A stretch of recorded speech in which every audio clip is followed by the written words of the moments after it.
Inilabas na rin po ang inyong IATF ang Omnibus Guidelines on the Implementation of Community Quarantine in the Philippines. Ito po ang guidelines para sa mga lugar na nasa ilalim ng ECQ.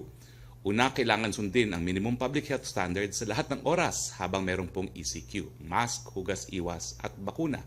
Pangalawa, kinakailangang iobserba ang strict home quarantine sa lahat ng pamamahay at ang galaw ng lahat ng residente ay limitado sa pagkuha ng goods and services at sa pagpunta sa mga pinapayagang opisina or establishments.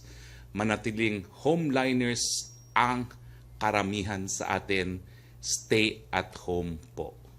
Pangatlo, kung dati ay niluwan at pinapayagan na ang below 15, ngayon po below 18 at over 65, yung merong mga immunodeficiency at comorbidity at iba pang mga health risks kasama ng mga buntis ay kinakailangan manatili sa bahay sa lahat ng oras. Liban na lang kung kukuha ng essential goods or services o magtatrabaho sa mga industriya at opisina na pinapayagan.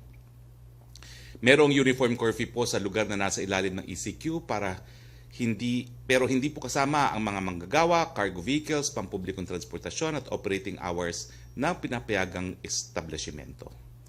Pinapayagan ang pag-ehersisyo mula 6 a.m. to 9 a.m.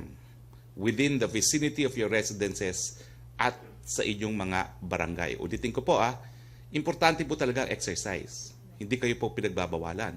Pero wag naman kayo lalabas doon sa komunidad ninyo o doon sa inyong barangay nyo. Kanina po, sabi ni GM Jojo, ang daming nagja-jogging dyan sa Luneta at nagbabiking. Hindi po allowed yan. Kung gusto nyo mag-jogging, dyan lang sa barangay ninyo. Kung gusto nyo mag-bike, dyan lang po sa barangay ninyo. Huwag po kayong lalayo dahil masisita po kayo.